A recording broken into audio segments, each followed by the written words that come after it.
નમસ્કાર. આજના લેક્ચરમાં ગોસના નિયમના ઉપયોગો એ આપણે વિશેષ રીતે સમજવાના છીએ.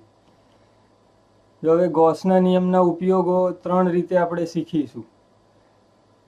ત્રણે ત્રણ સંમિત પ્રકારના ઉદાહરણો છે, જેથી ગણતરી સહેલી બની જશે. એક તો સુરેખ તાર, અનંત લંબાઈનો સુરેખ તાર હોય અને નિયમિત રીતે વિદ્યુતભારથી વિતરિત કરેલો, તો એનાથી અમુક અંતરે વિદ્યુત ક્ષેત્ર કેટલું મળે એ આપણે ગણવાના છે. બીજું એક લઈશું અનંત ક્ષેત્રફળનું સમતલ, બરાબર. એની ઉપર પણ વિદ્યુતભારનું વિતરણ નિયમિત રીતે થયેલું હશે અને એના કારણે અમુક અંતરે ક્ષેત્ર કેટલું હોય એ ગણીશું. અને ત્રીજું ઉદાહરણ લઈશું ગોળીય કવચનું. તો ગોળીય કવચની અંદર અને બહાર વિદ્યુત ક્ષેત્ર કેટલું મળે એ આપણે ગણવાના છીએ. અને છેલ્લે એક ઉદાહરણ પણ ગણીશું પરમાણુનું. તો આટલી બાબતો આપણે ગોસના નિયમનો ઉપયોગ કરી અને શીખીશું. અને આજે આ પ્રકરણ છે એનું આ છેલ્લું લેક્ચર છે. ટેક્સ્ટ બુકની દ્રષ્ટિએ શીખવાનું તો ઘણું બધું હોય છે, પણ ટેક્સ્ટ બુકમાં આ ટોપિક છેલ્લો છે, એટલે આજે આ પ્રકરણ છે એ પૂરું થઈ જશે. તો ચાલો આપણે શરૂઆત કરીએ સુરેખ તારથી. જો અહીંયા આકૃતિમાં બતાવ્યા પ્રમાણે એક વાય અક્ષની દિશામાં ગોઠવાયેલો અને અનંત લંબાઈનો સુરેખ તાર છે. આ સુરેખ તાર અનંત છે એવું દર્શાવવા આ છેડા છે ને આ રીતે દર્શાવેલા છે. તો આપણે એમ સમજવાનું એ ધન વાય દિશામાં અને ઋણ વાય દિશામાં અનંત સુધી ફેલાયેલો છે. આ તારની ઉપર માની લો કે ધન અથવા ઋણ પણ લઈ શકાય. ધન કે ઋણ વિદ્યુત ભારો નિયમિત રીતે વિતરિત કરેલા છે, બરાબર. એટલે કે આ વિદ્યુત ભારનું રેખીય વિતરણ થયું. તો આ રેખીય વિતરણના કારણે આ અવકાશ છે આજુબાજુનું, એ અવકાશમાં આ બધાનું એક સામૂહિક વિદ્યુત ક્ષેત્ર ઉત્પન્ન થયેલું હશે. પહેલાં તો એ વિદ્યુત ક્ષેત્ર કઈ રીતે ઉત્પન્ન થયેલું છે તે માત્ર આપણે આકૃતિના તર્ક વડે, બરાબર, થોડીક સામાન્ય એવી ગણતરી કે આકૃતિ દોરીને પણ આપણે એ ક્ષેત્રની દિશા નક્કી કરી શકીશું. પછી તેનું મૂલ્ય પણ શોધીશું. તો જો અહીંયા ધારો કે આ તારથી દૂર એક પી બિંદુ લઈએ. હવે એટલું તો નક્કી જ છે, આપણે આગળ શીખી ગયા એ રીતે, કે તાર ઉપર જે વિદ્યુતભાર વિતરિત થયેલો છે એની રેખીય ઘનતા એ આપણે ધારી લઈએ કે એ રેખીય ઘનતા લેમ્બડા છે.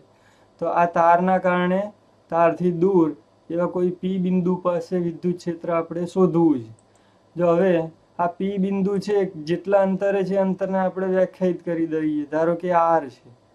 હવે અહીંયા સમમિતિના કારણે પી જેવા બીજા અન્ય તમામ બિંદુઓએ જેવું પી પાસે મળશે એવું પી જેવા બીજા બિંદુએ પણ મળવાનું. તો પી જેવા બીજા બિંદુઓ કયા હોઈ શકે? તો આપણે વર્તુળ પ્રમાણે જોઈએ તો વર્તુળના પરિઘ ઉપરના જેટલા પણ બિંદુઓ હશે, આર ત્રિજ્યાનું અહીંયા વર્તુળ દોરીશું, તે પરિઘ ઉપર આ બીજું બિંદુ ધારો કે પી ડેશ મળે, અન્ય એક બિંદુ લઈએ તો પી ડબલ ડેશ મળે. તો આવા તમામ બિંદુઓ, એ તમામ બિંદુઓ પાસે અહીંયા જેવી પરિસ્થિતિ હશે પી પાસે, એટલે કે અહીંયા જેવું ક્ષેત્ર મળશે એવું જ પી ડેશ પાસે મળે. એવું પી એટલે કે અહીંયા વિદ્યુત ક્ષેત્ર સંમિત રીતે મળવાનું છે, કારણ કે તાર પણ સંમિત રચના છે એટલા માટે.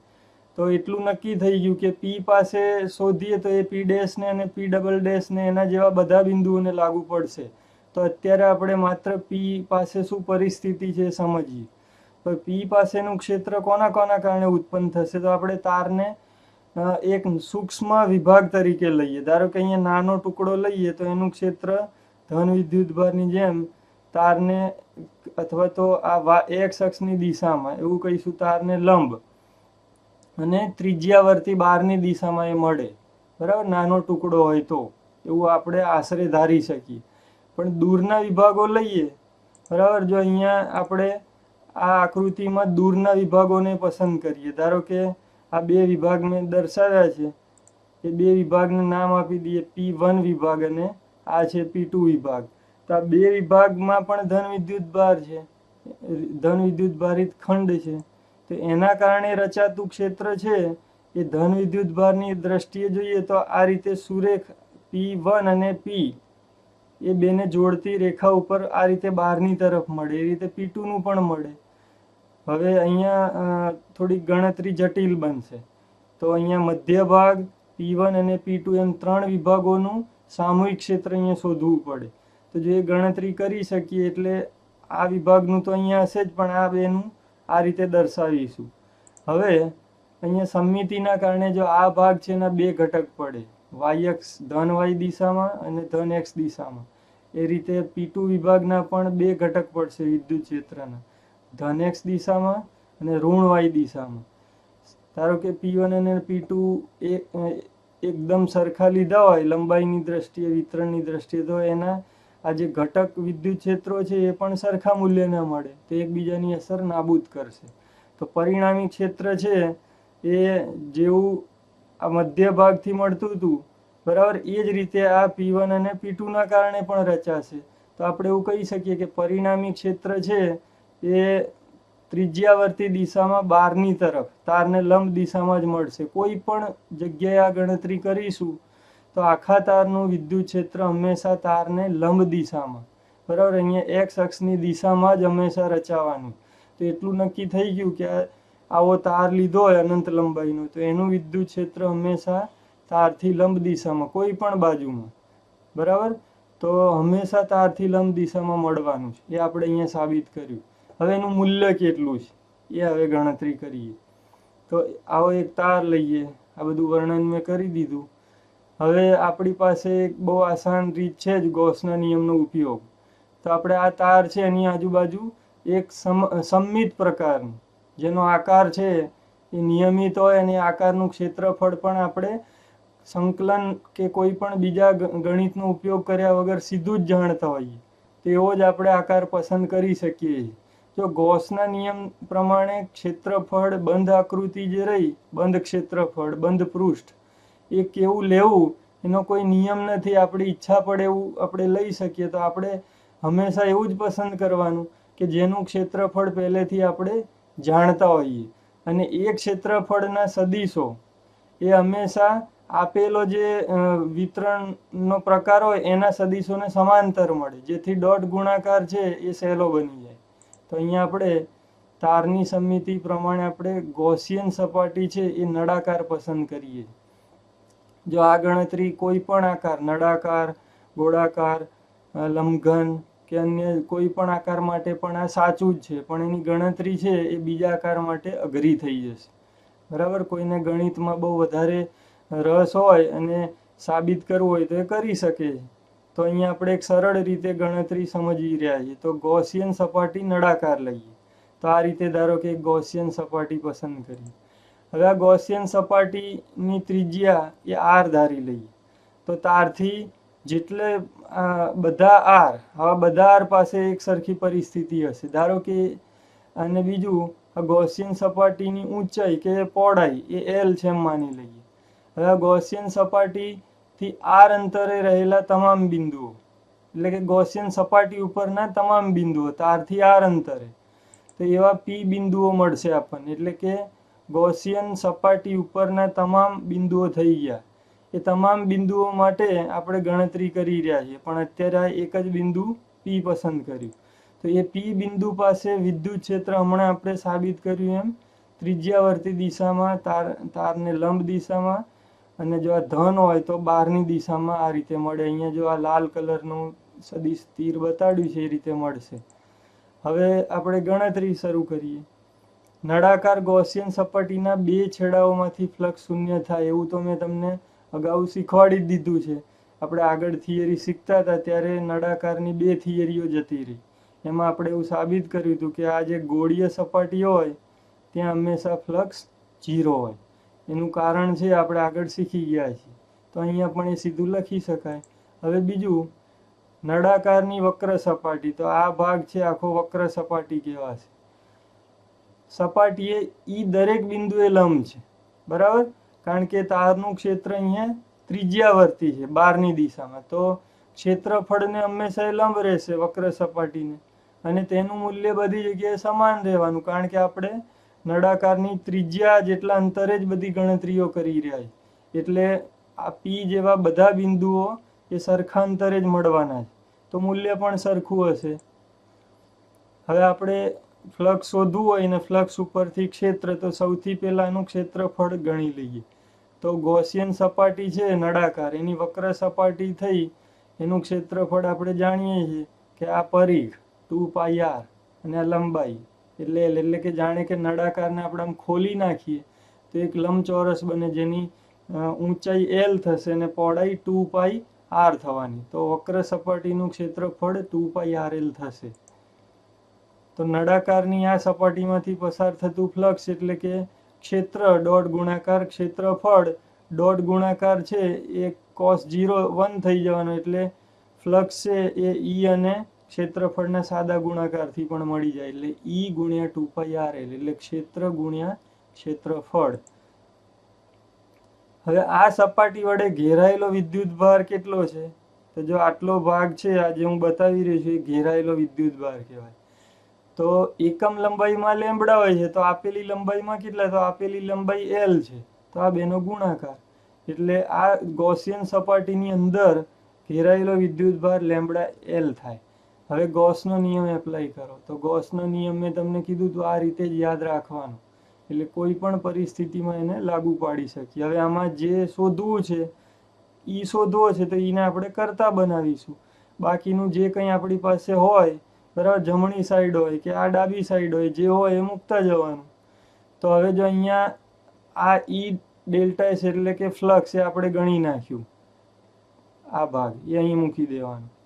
ક્યુ એટલે કે ઘેરાયેલો વિદ્યુત ભાર એ પણ આપણે ગણી લીધો લેમ્બડા એલ, તો ક્યુની જગ્યાએ લેમ્બડા એલ મૂકી દઈશું. અને એપ્સિલોન 0 તો અચળાંક જ હતો. તો ગૌસના નિયમની અંદર આ બધી કિંમતો મૂકીને એનું સાદુરૂપ આપ્યું. હવે એનું વધારે સાદુરૂપ આપીએ તો 2πrl છે એને છેદમાં લઈ જઈએ, બરાબર, ઉપર L હતો જ એની જોડે આ L કેન્સલ થઈ જશે, એટલે અંશમાં માત્ર લેમ્બડા વધશે, છેદમાં એપ્સિલોન 0 અને 2πr, તો 2π અને r અહીંયા મૂક્યું. તો આમ તો આ જવાબ જ થઈ ગયો, બરાબર. અને કોઈ પણ બિંદુએ વિદ્યુત ક્ષેત્ર હવે સદિશ સ્વરૂપે દર્શાવીશું. તો આ જે મળ્યું ને એ અનંત લંબાઈના સુરેખ તારથી r અંતરે, તારને લંબ દિશામાં r અંતરે કોઈ p બિંદુ પાસે વિદ્યુત ક્ષેત્રનું મૂલ્ય મળ્યું. જો આ વિદ્યુત ક્ષેત્ર છે તારની રેખીય વિતરણ ઘનતા ઉપર આધાર રાખે છે, પણ અને બીજું કે છેદમાં r આવે છે, તો r ના વ્યસ્ત પ્રમાણમાં ચલે છે, એટલે તારથી જેમ દૂર જઈશું એમ ક્ષેત્ર નબળું પડતું જશે અને બાકીનું બધું અચળ છે. આ ક્ષેત્ર કઈ દિશામાં છે એ દર્શાવવું ખૂબ આસાન છે. તો અહીં આપણે કહી શકીએ કે આ ક્ષેત્રની દિશા એ ત્રિજ્યાવર્તી છે તારને લંબ દિશામાં, અને જો તાર ધન વિદ્યુત ભારિત હોય તો તારની બહારની દિશા તારથી દૂર તરફ છે, બરાબર. તો આપણે અહીંયા એક એકમ સદિશ n કેરેટ દર્શાવીશું. આ n કેરેટ એ આ ત્રિજ્યાવર્તી દિશાનો એકમ સદિશ છે માની લઈએ. તો આ જ સૂત્ર આપણે આ રીતે સદિશ સ્વરૂપે દર્શાવી શકીએ.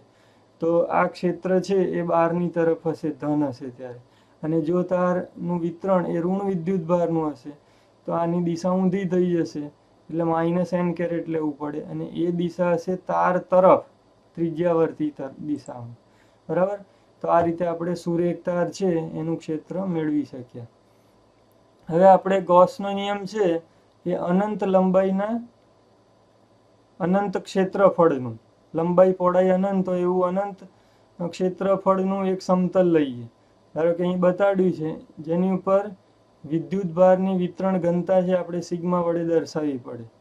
તો સમાન રીતે વિદ્યુત ભારિત અનંત સમતલ વડે કેટલું ક્ષેત્ર મળે એ આપણે ગણવા જઈ રહ્યા છીએ. તો પહેલા તો આવું એક સમતલ લઈ લઈએ, બરાબર. આની લંબાઈ પહોળાઈ જે રહી એ અનંત લઈએ છીએ. અહીંયા આપણે YZ દિશામાં સમતલ YZ જે સપાટી રહી, બરાબર, XYZ આ રીતે લઈએ, X Y અને Z. તો Y અને Z થી બનતું જે પૃષ્ઠ રહ્યું એ દિશામાં સમતલ છે એમ માની લઈએ, બરાબર. અને એના ક્ષેત્રફળનો સદિશ એ X દિશા તરફ છે, તો આ રીતે એને ગોઠવી દઈએ. હવે આ ધારો કે ધન વિદ્યુત ભારિત છે, પહેલા આપણે ધનની ગણતરી કરીશું, ઋણની પણ થઈ શકે. તો જો આ ધન વિદ્યુત ભારિત હોય તો એના કારણે ઉદ્ભવતું ક્ષેત્ર સમતલને લંબ દિશામાં બંને તરફ મળે. તો ઉદાહરણ સ્વરૂપે આ બે સદિશો દર્શાવ્યા છે સમતલને લંબ દિશામાં. તો ટૂંકમાં એવું કહી શકાય કે જો સમતલને YZ માં ગોઠવ્યું હોય તો એનું વિદ્યુત ક્ષેત્ર X તરફ હોય. હવે ક્ષેત્ર શોધવા માટે આપણે લંબઘન આકારનું એક ગૌસિયન પૃષ્ઠ, ગૌસિયન સપાટી પસંદ કરીએ.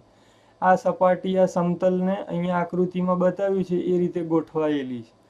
તો સમતલ અને લંબઘન ગૌસિયન પૃષ્ઠ એ બંનેનો જે આડછેદ મળશે, બરાબર, બેનો છેદ એ અહીંયા બતાડ્યો છે. એ છેદને અનુલક્ષીને આપણે ગણતરી કરવાના છીએ. તો ગૌસિયન સપાટી જે દર્શાવી છે એની ધારો કે લંબાઈ 2x, ઉગમ બિંદુથી જમણી તરફ x અને ડાબી તરફ પણ x લઈએ, બરાબર. કદાચ એનો ક્યાંક ઉપયોગ કરવાનો થાય એટલા માટે ધારી લઈએ. બીજું, આડછેદના ક્ષેત્રફળ એ ધારી લઈએ. જો હવે આ ભાગ x લીધો તો આ ભાગને તમે y અને z ધારી શકો, એ ગમે તેટલું લઈ શકાય, એનું કોઈ મહત્વ રહેવાનું નથી. એટલે આપણે એનો ગુણાકાર એને આપણે a વડે દર્શાવીશું. તો આડછેદનું ક્ષેત્રફળ ધારો કે a છે માની લઈએ. સરળતા ખાતર ડાબી બાજુનું જે આ ક્ષેત્રફળ રહ્યું એને ક્ષેત્રફળ 1 થી દર્શાવીશું. એ રીતે જમણી તરફ છે એને 2 થી દર્શાવીએ. હવે આપણે ગણતરી શરૂ કરીએ. જો હવે ક્ષેત્ર શોધવું હોય, આ ઈ કેટલું છે x અંતરે, ડાબી અને જમણી બંને માટે, તો આપણે પહેલા ગૌસનો નિયમ છે એના ઉપરથી ફ્લક્સ મેળવી લઈશું. ફ્લક્સ ઉપરથી ક્ષેત્ર શોધવું આસાન છે. તો આપણે પહેલા આ બે સપાટીઓ રહી એના ફ્લક્સની ગણતરી શરૂ કરીએ.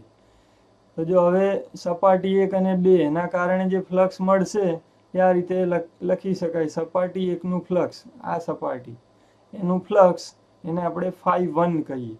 તો φ1 બરાબર ફ્લક્સ એટલે ક્ષેત્ર અને ક્ષેત્રફળ એનો ડોટ ગુણાકાર. એટલે અહીંયાથી પસાર થતું વિદ્યુત ક્ષેત્ર આ સપાટીમાંથી એ અહીંયા ઈ દર્શાવેલું છે. આનું ક્ષેત્રફળ એ લીધેલું જ છે. તો આ બેનો ડોટ ગુણાકાર, બંનેના સદિશો એક જ દિશામાં છે. તો cos 0 1 થવાથી આ ડોટ ગુણાકાર એ સાદો ગુણાકાર થઈ જશે. એટલે ઈ અને એ એનો સાદો ગુણાકાર, એટલે કે આ સપાટીમાંથી નીકળતું કે સંકળાયેલું ફ્લક્સ φ1. જો આવું જ સપાટી 2 માટે પણ લખી શકાય. અહીંયા પણ ઈ અને એની દિશા એક જ છે.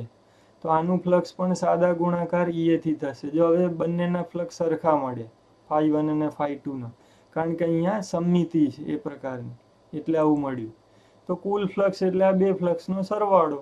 તો આ 1 અને 2 એ બે સપાટી સાથે સંકળાયેલું કુલ ફ્લક્સ એને આપણે φ થી દર્શાવીએ. φ એટલે φ1 વત્તા φ2. તો આ બેનો સરવાળો કરી દઈએ તો ઈ એ વત્તા ઈ એ એટલે બેનો સરવાળો થશે 2ea.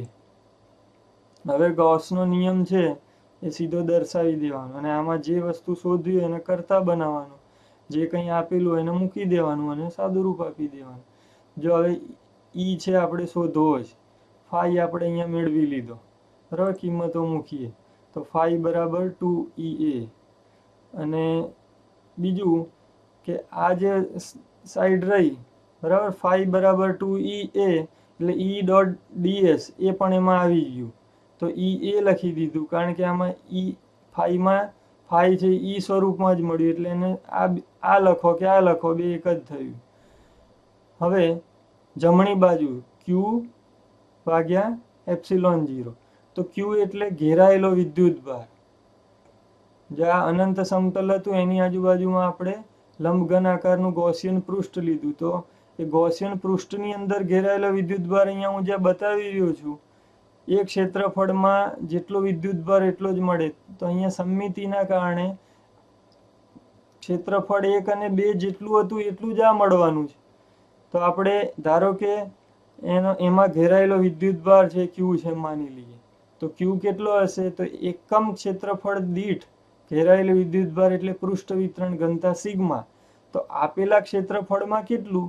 તો સિગ્મા ગુણ્યા આનું ક્ષેત્રફળ. તો આનું ક્ષેત્રફળ કેટલું થાય? જેટલું 1 નું હતું કે જેટલું 2 નું હતું એટલું જ આનું થાય. તો આનું a હતું તો આનું પણ a જ હોય. તો આ ભાગમાં ઘેરાયેલો વિદ્યુતભાર q એટલે સિગ્મા અને a નો ગુણાકાર. તો આપણે અહીંયા લખ્યું છે સિગ્મા a, એટલે q બરાબર આપણે દર્શાવ્યું સિગ્મા a, છેદ એમનેમ રહેશે. હવે આને સદિશ સ્વરૂપમાં લઈએ. જો આમ તો આ જવાબ જ મળી ગયો છે. હવે આની દિશા કઈ?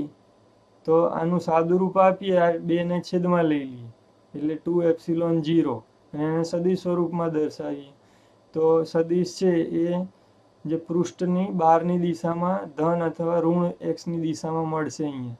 તો આપણે જો ક્ષેત્ર છે એ આ રીતે અહીંયા જે સમતલ છે એ ધન વિદ્યુત ભારનું હોય, બરાબર, એના માટે ગણતરી કરી હતી. તો સદિશ ઈ, તો ક્ષેત્રફળ છે એ આપણે સદિશ સ્વરૂપમાં sigma upon 2ε0 into n caret એ રીતે દર્શાવી, જ્યાં n કેરેટ શું છે, સમતલને લંબ અને સમતલથી દૂર તરફ જતો એકમ સદિશ છે એવું માનવાનું. અહીંયા બીજી એ વસ્તુ પણ સાબિત થઈ કે ઈ એ એક્સ ઉપર આધારિત નથી. જો આ બહુ આશ્ચર્યકારક બાબત છે. આપણને એમ લાગતું હતું કે જેમ દૂર જઈશું એમ ક્ષેત્ર, તારમાં એવું હતું ક્ષેત્ર આ અંતર ઉપર આધાર. અહીંયા એવું નથી, અહીંયા ક્યાંય એક્સ આવ્યો નહીં સમીકરણમાં. તો અહીંયા એવું કહી શકીએ કે સમાન રીતે વિદ્યુત ભારિત અનંત સમતલનું વિદ્યુત ક્ષેત્ર એ સમતલથી દૂર કેટલે આપણે ગણી રહ્યા એના ઉપર આધાર રાખતું નથી, એવું કહેવા માંગે.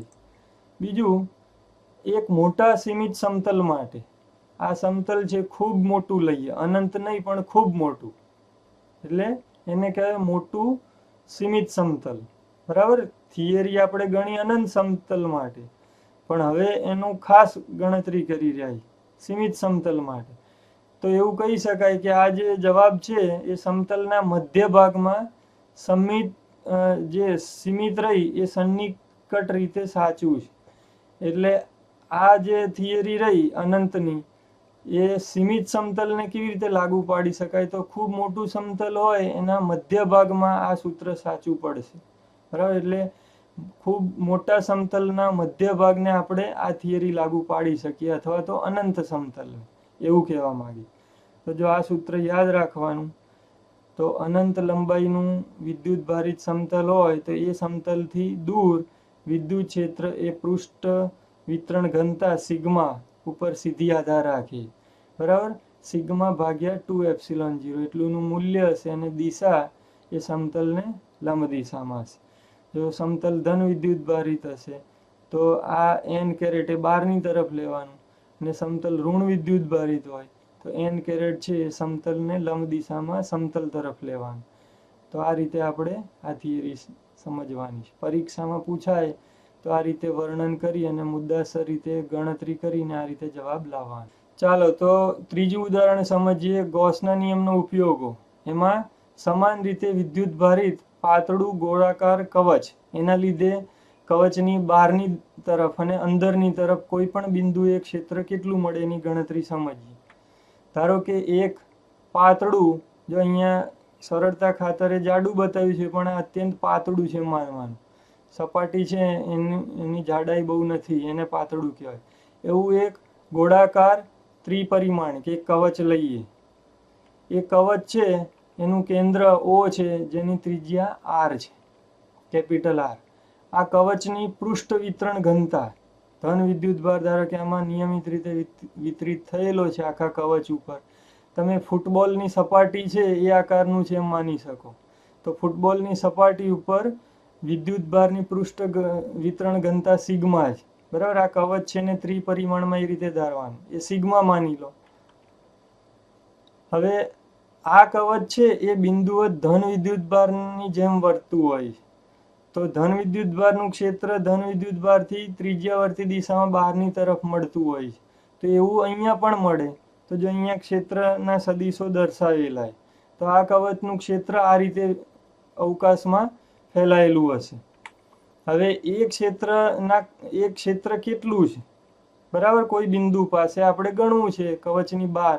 તો ધારો કે કવચના કેન્દ્રથી અમુક અંતરે, માની લો કે અંતર આપણે R લઈશું, સ્મોલ r અંતરે અહીંયા કોઈ બિંદુ P છે એમ ધારી લઈએ. તો એ P બિંદુમાંથી પસાર થતું એક ગૌસિયન પૃષ્ઠ આપણે ધારીશું, બરાબર. જે r અંતર છે ત્યાં બિંદુ P લઈએ. હવે આ P બિંદુમાંથી નીકળતું હવે જો ગૌસિયન પૃષ્ઠ કેવું લેવું આપણી ઈચ્છાની વાત છે. અહીંયા આપણે સમમિતિના કારણે ગૌસિયન પૃષ્ઠ પણ કવચના આકારનું જ, એટલે કે ગોળીય જ લઈએ. તો આ એક ગૌસિયન પૃષ્ઠ બતાડ્યું છે. એ ગૌસિયન પૃષ્ઠ છે એનું જ આ બિંદુ થશે P. તો આપણે હવે આ P બિંદુ પાસે વિદ્યુત ક્ષેત્ર કેટલું એ ગણવાના છે. જો હવે ગૌસિયન પૃષ્ઠ ગોળીય લેવાનો ફાયદો શું થશે, એનું ક્ષેત્રફળ આપણે સંકલન કર્યા વગર અથવા તો સિગ્મા કર્યા વગર સીધું લખી શકીશું. સ્મોલ આર ત્રિજ્યાનું ગૌસિયન પૃષ્ઠ હોય તો એનું ક્ષેત્રફળ 4πr² મળે. એ બહુ આસાન છે. તે ફાયદો આપણે મળે એટલા માટે ગૌસિયન પૃષ્ઠ છે એવું ધાર્યું. હવે આપણે ગણતરી શરૂ કરીએ. તો ગૌસનો નિયમ પહેલાં તો આ રીતે લખી દેવાનો. હવે એમાં જે પદો આપણે જાણતા હોઈએ એ પદોની કિંમતો મૂકતા જવાની. જો અહીંયા થીટા એટલે ગૌસિયન સપાટી જે તે જગ્યાએ, એનો ક્ષેત્રફળનો સદિશ અને ક્ષેત્ર એ બે વચ્ચેનો ખૂણો. તો અહીંયા જો સૂક્ષ્મ ટુકડો લઈએ તો એનું ક્ષેત્રફળ ત્રિજ્યાવર્તી દિશામાં જ મળશે, એટલે કે ક્ષેત્રની દિશામાં. તો થીટા 0 મળશે. ત્યાં ઘેરાયેલો વિદ્યુતભાર કેટલો કવચમાં, તો જે ગૌસિયન પૃષ્ઠ છે એમાં તો કવચના વિદ્યુતભાર જેટલો. ધારો કે ક્યુ છે માની લો, તો ક્યુ કેવી રીતે મળે, તો પૃષ્ઠ વિતરણ ઘનતા સિગ્મા એને ગુણ્યા આ જે ગોળીય કવચ છે એનું ક્ષેત્રફળ. તેનું ક્ષેત્રફળ કેટલું થાય, તો એની ત્રિજ્યા કેપિટલ આર છે, બરાબર. તો એ કેપિટલ આર છે એના આધારે એનું ક્ષેત્રફળ 4πR² થશે. તો સિગ્મા ઇન્ટુ 4πR² એ ગુણાકાર અહીંયા આપણે લઈશું. તો પહેલાં તો આપણે સંજ્ઞા સ્વરૂપે આ રીતે દર્શાવી શકીએ. હવે આ કિંમતો મૂકતા જઈએ. તો જો અહીંયા ઈ છે, ઈ ડોટ ડેલ્ટા એસ એટલે ક્ષેત્ર ગુણ્યા ક્ષેત્રફળ, એનું સાદુરૂપ આપણે સીધું જ લખી શકીએ. ઈ ડેલ્ટા એસ અને ડેલ્ટા એસની જગ્યાએ ગૌસિયન પૃષ્ઠ એનું ક્ષેત્રફળ 4πR² લખી દીધું. તો આ ભાગ મળી ગયો આપણને. હવે Q/ε0, તો Q બરાબર હમણાં મેં તમને સમજાવ્યું સિગ્મા અને આ કવચના ક્ષેત્રફળનો ગુણાકાર. તો આ એ અહીંયા લખી દીધું. ε0 એમનેમ રહેવા દીધું. હવે જે આ ભાગ છે એ કેવી રીતે મળ્યો એ મેં તમને સમજાવ્યું, બરાબર. Q એ ખાસ યાદ રાખજો. એ જ રીતે ડેલ્ટા એસ કેમ મળ્યો એ પણ ખાસ યાદ રાખવાનું. પરીક્ષામાં અહીંયા તમે ગૂંચવાઈ શકો છો અથવા તો સાબિતી આપતી વખતે, તો એ ખાસ ધ્યાન રાખજો. બીજું, હવે આ 4πR² છે એને આપણે છેદમાં લઈ જઈએ અને એને કરતા બનાવીએ અને સાદુરૂપ આપીએ. તો જો અહીંયા છેદ શેનો ઉડે છે, 4π એનો છેદ ઉડી જશે, બાકી વધ્યું એ જવાબ. તો ઈ બરાબર આપણે લખી શકીએ સિગ્મા ઇન્ટુ કેપિટલ R² એ અંશમાં રહેશે, છેદમાં ε0 ઇન્ટુ સ્મોલ r². આ જવાબ મળી ગયો. તો સમાન રીતે વિદ્યુત ભારિત પાતળું ગોળાકાર કવચ હોય એ કવચથી બહારની તરફ વિદ્યુત ક્ષેત્ર એ સિગ્મા કેપિટલ R² છેદમાં ε0 સ્મોલ r² એટલું મળે, બરાબર. જ્યાં કેપિટલ આર શું છે, કવચની ત્રિજ્યા છે. સ્મોલ આર શું છે, તો કવચના કેન્દ્રથી આપેલા બિંદુનું અંતર છે બહારની તરફ. તો આપણે એવું કહી શકીએ અહીંયા, જો હવે અહીંયા આ જે કેપિટલ R² હતો, બરાબર, અને સિગ્મા છે, એને થોડું સિગ્માને આપણે ક્યુના પદમાં દર્શાવીએ તો આ જ સૂત્રને જુદી રીતે પણ લખી શકાય. બાકીનું બધું એમનેમ રહેવા દે, એને સાદું રૂપ આપ્યું છે.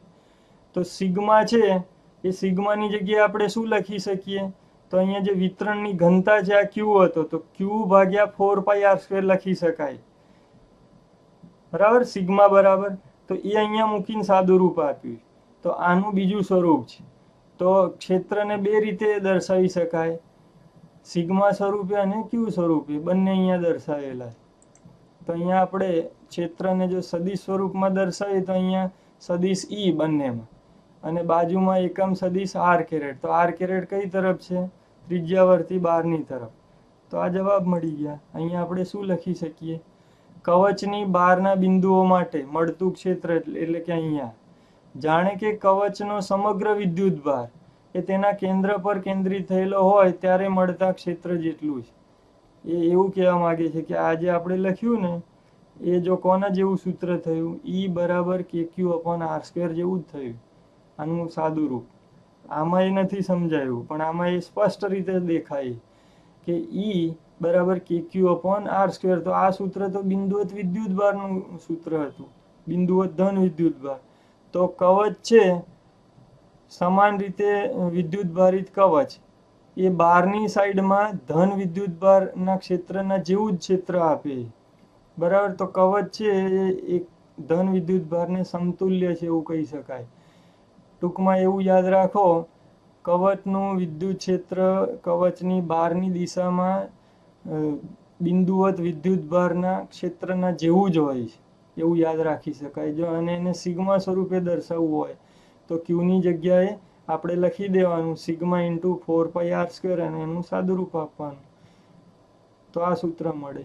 બરાબર, તો આ એક ગણતરી થઈ. જો હવે અહીંયા કવચ ધન વિદ્યુત ભારિત હતું એટલે ક્ષેત્ર ત્રિજ્યાવર્તી બહારની તરફ મળ્યું. ક્ષેત્ર ઋણ વિદ્યુત ભાર હોય તો r કેરેટ છે એ અંદરની તરફ મળે, તો અહીંયા માઇનસ આવે ચિહ્ન, આ યાદ રાખજો. તો આપણે બહારની ગણતરી કરી. હવે આવું જ અંદરની દિશા માટે, તો આ કવચ લઈ લઈએ. કવચ છે એ ધન વિદ્યુત ભારિત છે અને બિંદુ આપણે અંદર લઈશું. તો અંદરની સાઈડનું આ બધું વર્ણન કરીએ. કવચનું કેન્દ્ર O, એની ત્રિજ્યા r, આગળ કર્યું એમ જ પૃષ્ઠ વિતરણ ઘનતા સિગ્મા. ક્ષેત્ર તો બહારની તરફ જ રચાશે જો ધન વિદ્યુત ભારિત હશે તો, પણ એનું કંઈ અહીંયા મહત્વ રહેવાનું નથી, કારણ કે આપણે હવે ગણતરી અંદરની તરફ કરી રહ્યા છીએ. તો અંદરની તરફ આપણે આવી જઈએ. ધારો કે કવચના કેન્દ્રથી P બિંદુ r અંતરે છે, જે કવચની અંદરનો ભાગ થયો. તો P બિંદુ કવચની અંદર પસંદ કર્યું. હવે અહીંયા આપણે ગાઉસિયન સપાટી પસંદ કરીએ. ધારો કે આ એક ગોળાકાર ગાઉસિયન પૃષ્ઠ છે. હવે ત્યાં ક્ષેત્ર કેટલું એ આપણે ગણવું. તો આગળ જેમ ગણતરી કરી એમ જ અહીંયા ગણતરી શરૂ કરીએ. તો પહેલાં તો આ ગાઉસનો નિયમ એ લખી દેવાનો. એમાં જે કંઈ જાણીતું હોય એ મૂકવા માંડવાનું, જે શોધવાનું છે એને કરતા બનાવી દેવાનું. તો ગાઉસિયન પૃષ્ઠ અહીંયા એની ત્રિજ્યા સ્મોલ r છે અને અંદરની બાજુ. જો આગળ ધ્યાન રાખજો, આગળ કેપિટલ R હતું. કેપિટલ R હતું એ પૃષ્ઠની ત્રિજ્યા હતી અને સ્મોલ r આપણે બહાર લીધું હતું. બરાબર, અહીંયા આપણે ગાઉસિયન સપાટી જે રહી અંદરની તરફ છે, તો r તો r નો r જ રહ્યો, 4πr². હવે અહીંયા બહુ ગણતરી આસાન એટલા માટે છે કે આગળ આપણે આ બધું ગણવું પડેલું. જમણી સાઈડ ક્યુ, અહીંયા તો ગાઉસિયન પૃષ્ઠ છે, અંદર ખાલી જગ્યા છે, તો અંદર પૃષ્ઠ ઘેરાવાનું જ નથી. તો ગાઉસિયન પૃષ્ઠની અંદર ઘેરાતો વિદ્યુત ભાર કોઈ મળતો જ નથી, કશું નહીં, એટલે 0. તો ક્યુ બરાબર અહીંયા 0 મળે છે. 0ના છેદમાં બધું જ કંઈ પણ હોય, જવાબ 0 થઈ જાય. અને આ જે ડાબી સાઈડનો 4πr² ગમે તે તમે પસંદ કરો.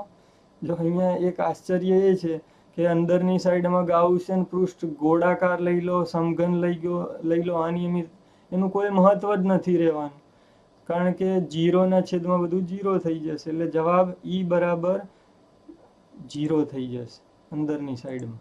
તો આપણે કહી શકીએ કે અંદરની સાઈડમાં જે ક્ષેત્ર છે એ શૂન્ય મળશે. આપણે એવું લખી શકીએ, સમાન રીતે વિદ્યુત ભારિત પાતળી ગોળાકાર કવચના લીધે કવચની અંદરના બધા બિંદુએ વિદ્યુત ક્ષેત્ર શૂન્ય હોય, જે અહીંયા સાબિત થયેલું છે. જો હવે આપણે ગાઉસના નિયમનો ઉપયોગ કરી અને એક પરમાણુ, બરાબર, એક સામાન્ય એવો પરમાણુ લઈએ જે પરમાણુનું મોડેલ છે.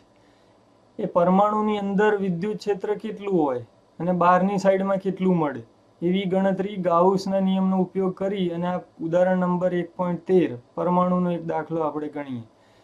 તો એક બધા પરમાણુને લાગુ પડે એવું એક મોડેલ છે, સાદું સીધું, કે પરમાણુમાં શું હોય તો એક ન્યુક્લિયસ હોય બિંદુવત, જેનો વિદ્યુત ભાર +Ze લઈએ.